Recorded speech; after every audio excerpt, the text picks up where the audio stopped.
noite, boa tarde a todos e a todas.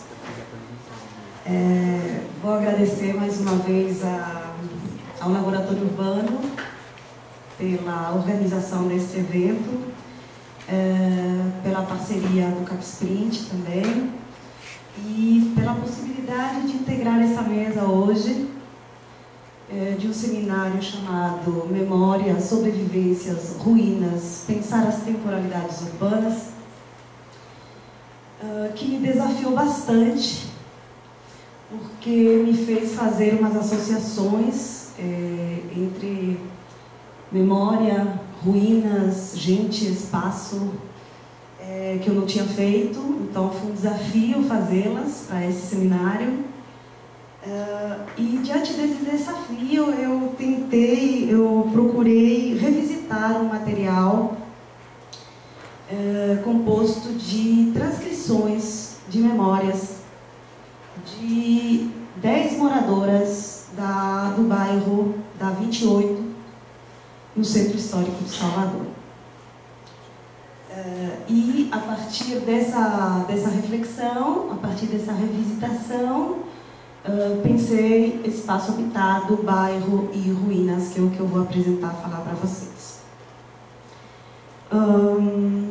Minha fala vai estar organizada em 3 partes. A primeira, eu vou dar algumas informações introdutórias sobre as memórias com as quais trabalhamos e sobre o bairro da 28.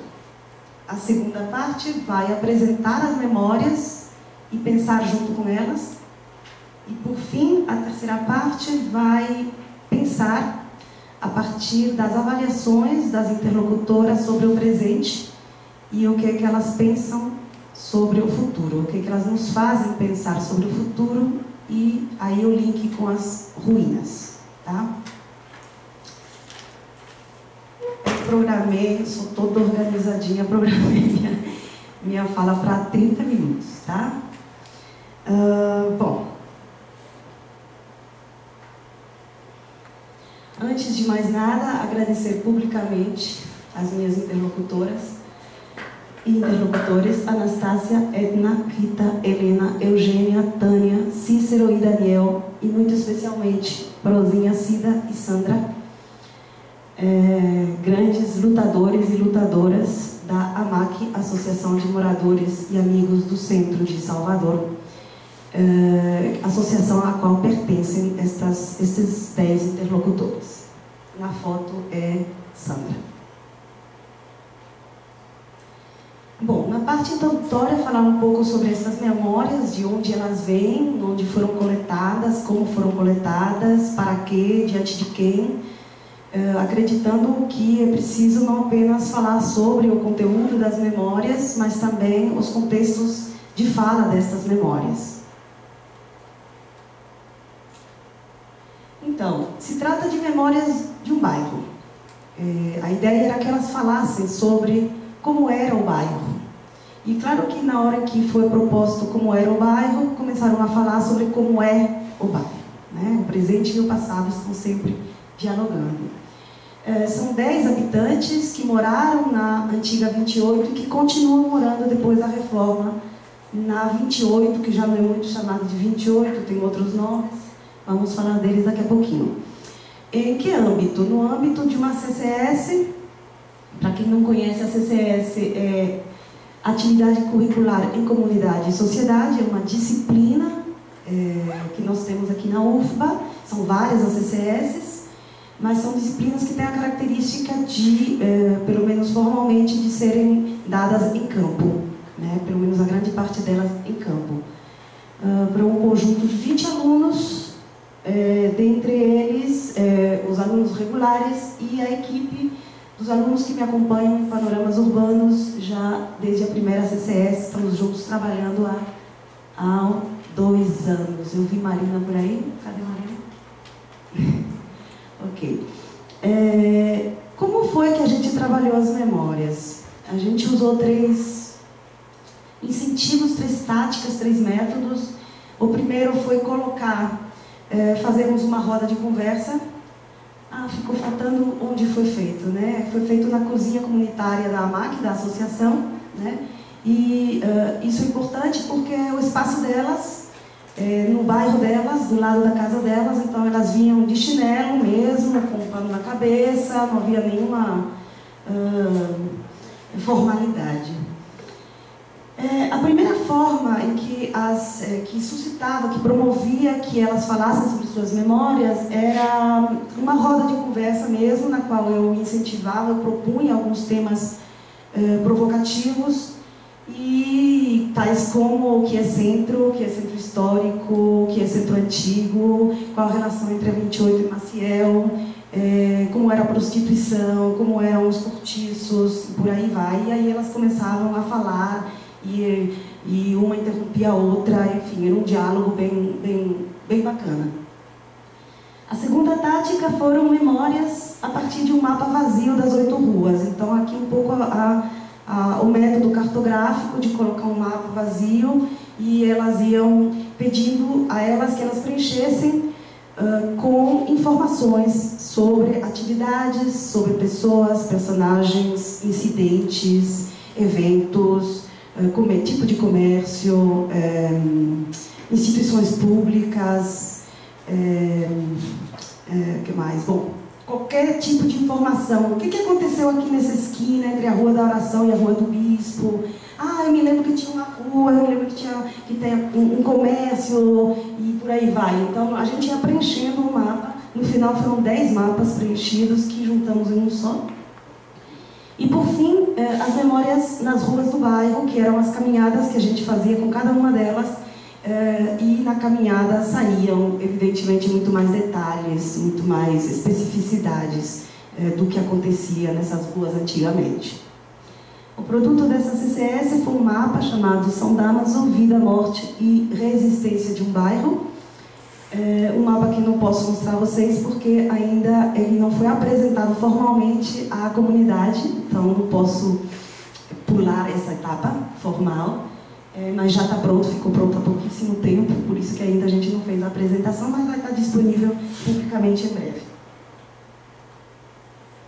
Então essas são algumas fotos de como a gente trabalhou no método da cartografia, nas ruas.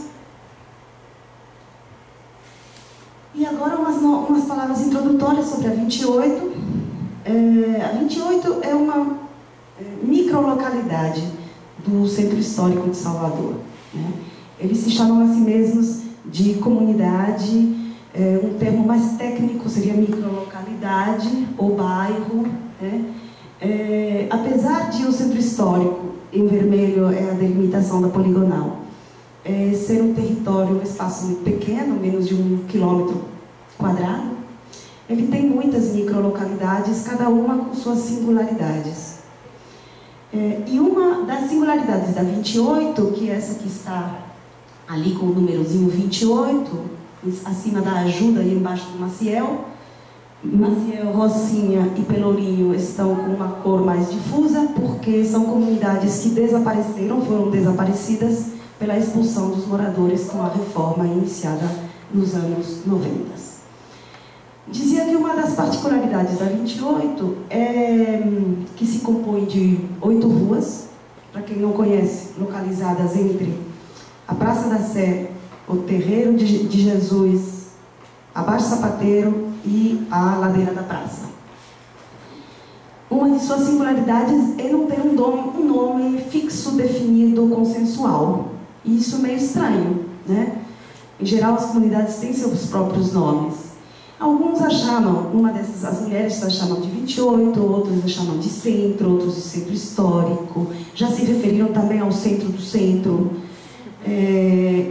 E a partir do final dos anos 90, com o início da 7ª etapa, que vai afetar essa área da 28, vai ser chamada pela imprensa de 7ª etapa, né? Então o bairro fica chamado de 7ª etapa, nome muito curioso para um bairro, e pela imprensa maldosa também vai ser chamada de Cracolândia. Para complicar um pouco as coisas, as mulheres propõem que se chame no futuro de São Damaso. São Damaso. São Damas era um seminário que existia em uma de suas ruas, no século XIX, e que parece ter influenciado bastante a área, porque deu nome a uma rua ainda com o nome de Rua da Oração, outra Rua do Bispo, outra Rua Beco do Seminário. Então parece que esse seminário era uma coisa importante, e elas, tentando recuperar uma coisa do passado, querem botar esse nome, certo? Mas por que querem mudar de nome é uma coisa que a gente vai deixar para o final. Bom, nas memórias das mulheres, o bairro da 28, ele tem um divisor de águas. Existe um bairro antes da reforma e um bairro depois da reforma, claramente. E esse antes é todo homogeneizado.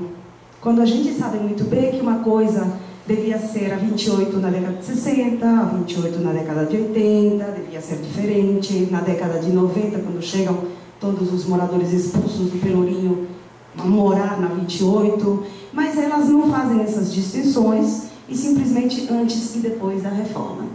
Antes da reforma, havia 1.746 famílias no bairro. Era, como elas dizem, e aqui eu uso o gênero feminino, porque são 8 mulheres e 2 homens. Então, vamos dar prioridade às mulheres. Elas se referem a um verdadeiro bairro. Era um verdadeiro bairro. Por quê? Porque era um bairro com vida. Já já vocês vão ver os depoimentos. E porque havia muito comércio. Então, parte dessa vida era gerada pelo comércio. Hoje, o bairro tem 100 famílias, das 1.746. Das quais 83 são antigas, porque são essas famílias que conseguiram, através da luta organizada, permanecer com o direito de morar no centro, no antigo bairro em que elas moravam, não nas mesmas casas, mas no mesmo bairro. E elas falam desse bairro como um bairro morto, porque um bairro esvaziado é um bairro praticamente sem comércio nenhum, o que obriga as pessoas a saírem para procurar fontes de renda em outros bairros, outros lugares da cidade. Com essas duas fotografias, uma de finais da década de 60 e outra atual, eu quero mostrar o que elas chamam de um bairro com vida e um bairro morto. Esse bairro com vida, vemos gente cozinhando, gente vendendo, gente passando, gente ficando, gente olhando, gente dormindo, uma rua cheia de gente. E nesse segundo vemos uma rua sem gente e com carro. Bom, feita esta introdução, passamos agora a falar sobre as memórias do bairro. Eu vou pedir para cada um, em seu silêncio, lerem esses trechinhos que eu selecionei das memórias delas. Quer que leia em voz alta? Eu proponho que cada um leia a sua, quer dizer, seu tempo.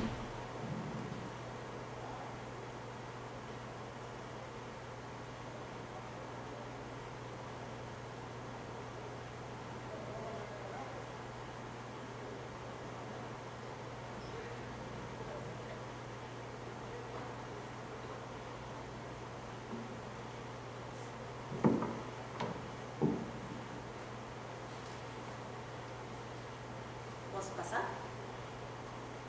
Mais um só.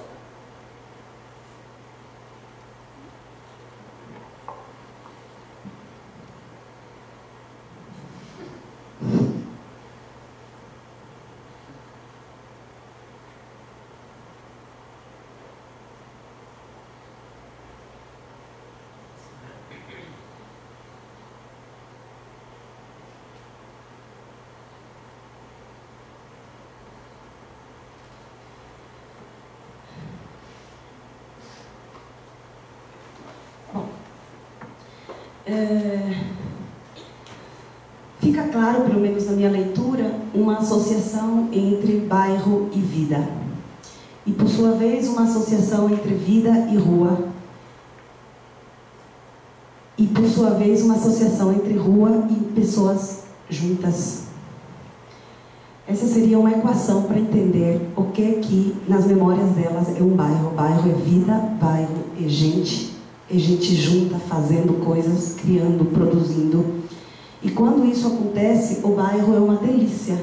É bom, dá gosto, é maravilhoso. Essa ideia que elas têm de bairro delicioso, para mim foi muito surpreendente.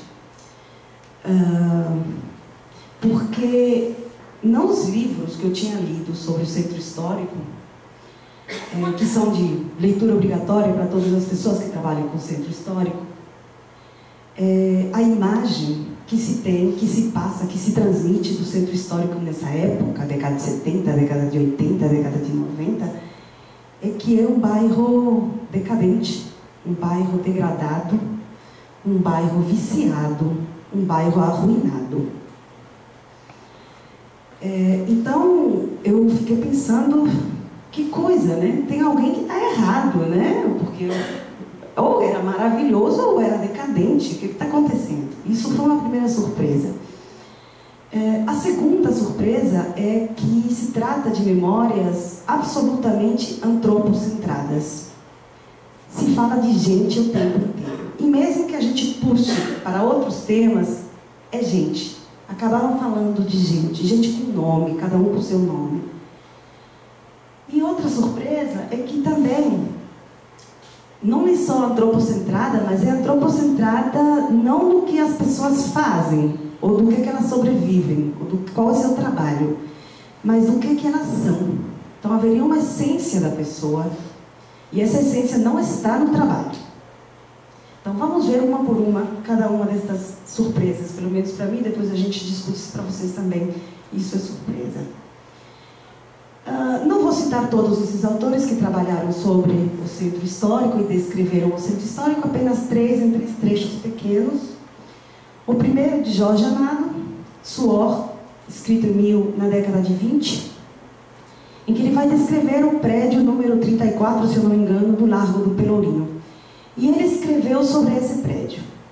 Havia um cheiro de quarto de defunto, um cheiro de roupa suja, que os homens não sentiam. Também não ligavam aos ratos que subiam e desciam. Um mundo fétido, sem higiene e sem moral, com ratos, palavrões e gente. O segundo é o nosso querido Milton Santos, que na década de 50 escreveu sobre os cortiços do centro histórico o seguinte: nesses cubículos não há luz nem ar, e inexiste higiene. A vida nesses cortiços é um verdadeiro inferno. E as diversas famílias que ocupam o mesmo andar e se veem obrigadas a se servirem de um único banheiro e de uma só latrina. Escadas estragadas, soalhos furados, paredes sujas, tetos com goteiras, formam um quadro comum a toda essa zona de degradação. Por fim, o saudoso Geis Pinheira, sociólogo, no final da década de 60, no livro A Comunidade do Maciel, descreveu a comunidade do Maciel como sendo uma comunidade degradada, uma comunidade anômala, um ambiente de doenças, misérias e crimes. É duro.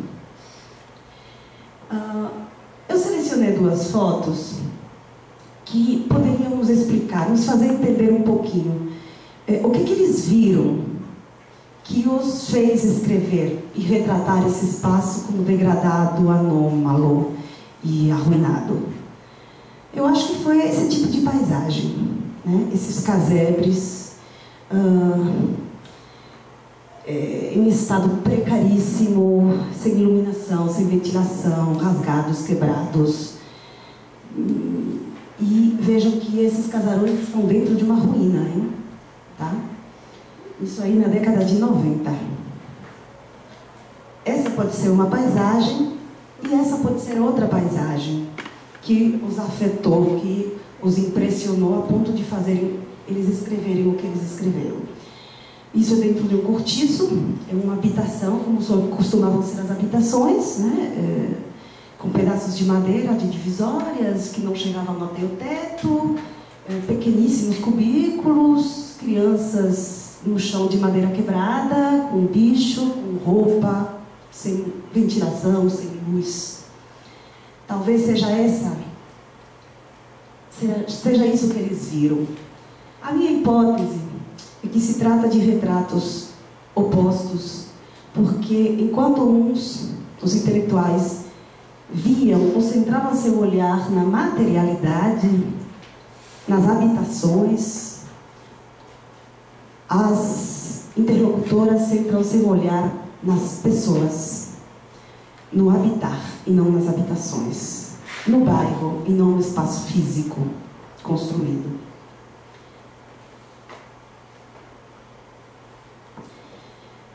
A segunda surpresa foi o quanto esse olhar, essa memória, perdão, é antropocentrada, né? Centrada em gente.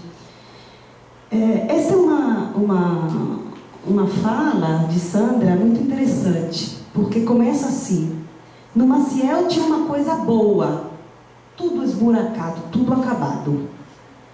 Quer dizer, já começa dizendo isso, né? A materialidade, ela é ruim, ela é acabada, é horrível, esburacada. Mas era tudo tão bom. As pessoas estavam juntas, cozinhavam na rua, se viravam, né?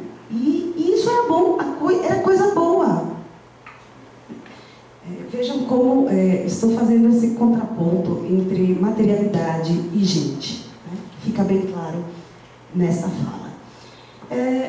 Não pensem que se trata de memórias que só falam de coisas boas. Elas falavam muito de pessoas brigando. Havia muita briga, elas diziam, né? Mas vejam de novo, ó, era um brega da porra.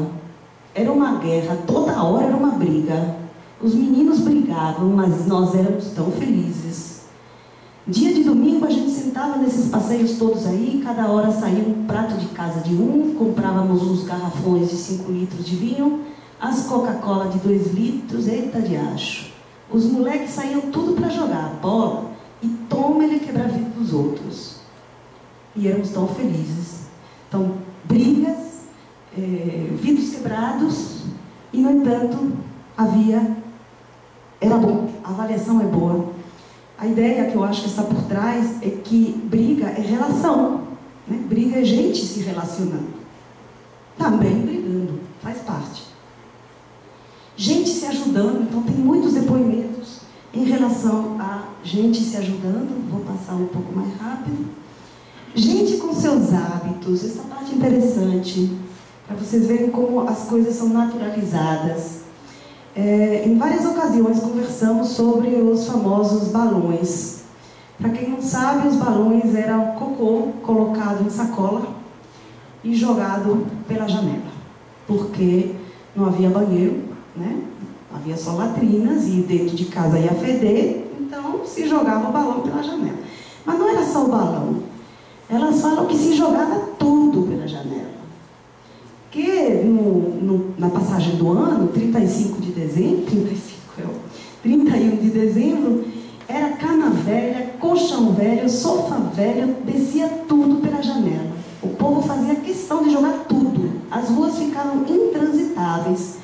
Era a cultura daqui, jogar tudo pela janela. Era a cultura daqui. E outra coisa que era a cultura dali é se cortar, né?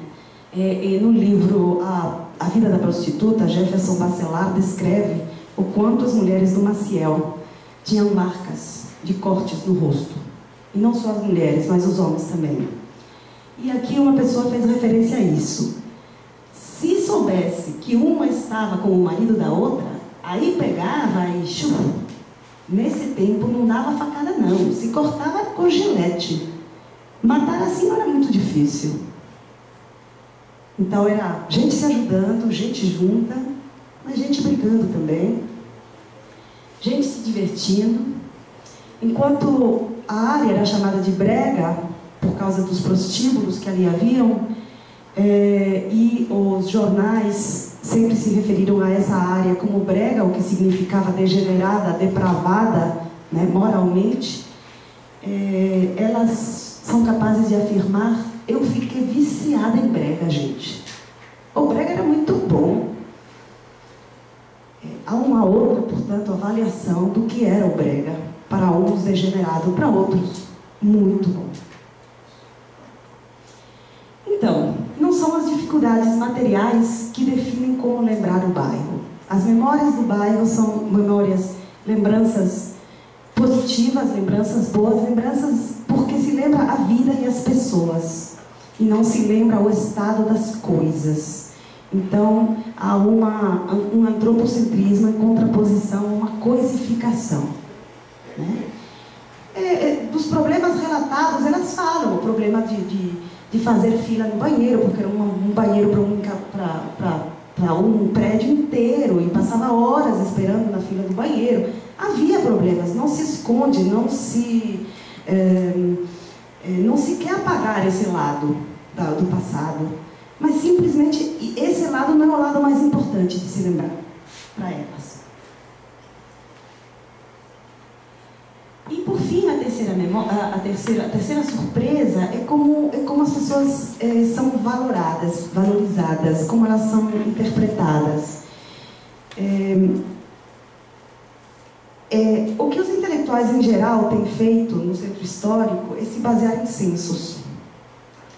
E o censo, todo o censo, o IPAC produziu muitos censos, desde a década de 70, 70, 80, uma coleção de censos, nem todos disponíveis.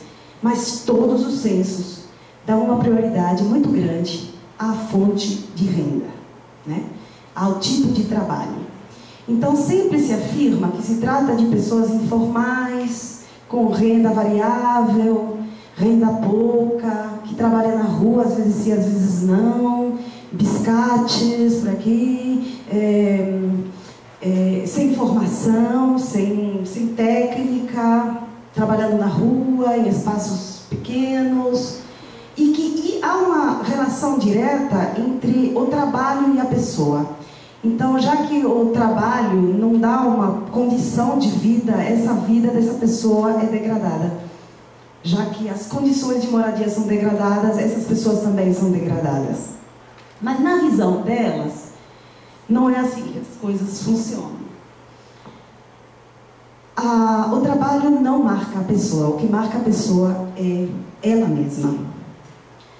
É o que ela faz, é como ela é, não em que ela trabalha. Nessa primeira frase, fica muito claro para Eugênia como ela diz o seguinte: as pessoas tiravam seu sustento sem sair do bairro, lavavam roupa, cuidavam de crianças, colocavam suas guias na porta de casa, vendiam cachorro-quente, se prostituíam. A prostituição é mais uma forma de ganhar dinheiro, que não diz nada da pessoa. Ela coloca a prostituição como mais uma, quer dizer, não tem gente vendendo cachorro-quente e tem gente vendendo seu corpo, era assim. E nessa daqui, talvez seja mais forte. Essa aqui é Sandra que fala o seguinte: lá em cima no Maciel, ou na 28, lá na minha casa, no 35, tinha aqueles que vendiam drogas. Cá em cima, na rua São Francisco, no número 6, Dona Noêmia vendia também. Noêmia era maravilhosa, maravilhosa. Dona Noêmia começou a vender crack. E aí chegou um dia, era aqui na São Francisco, ela pegou um pedaço de cera de carnaúba, cortou e fumou. Aí os drogados começaram a comprar. Quando ela vendeu uns 30, 40 reais, ela partiu. Vou embora dar comida a meus filhos antes que alguém me mate. Ela vendeu cera de carnaúba. Ela disse, meus filhos estavam com fome. Ela vendia droga paraguaia. E como ela vendia andando pela rua, ninguém mais ia ver a cara dela. Ela queria a comida dos filhos dela. Ela morava aqui, mas descia para vender cá embaixo, na Baixa dos Sapateiros. Então, ela era usuária de drogas, ela vendia drogas, e não qualquer droga, uma droga mais adulterada ainda. E, no entanto, era uma pessoa maravilhosa, porque ela era uma boa mãe. Então, se as pessoas são boas mães, bons filhos, bons vizinhos, bons comadres, bons avós, são boas pessoas, independente do que eles trabalham. Chego na parte final da minha exposição, um pouco para retomar algumas reflexões. e pensar as memórias para o futuro. Bom, a primeira questão que eu imagino que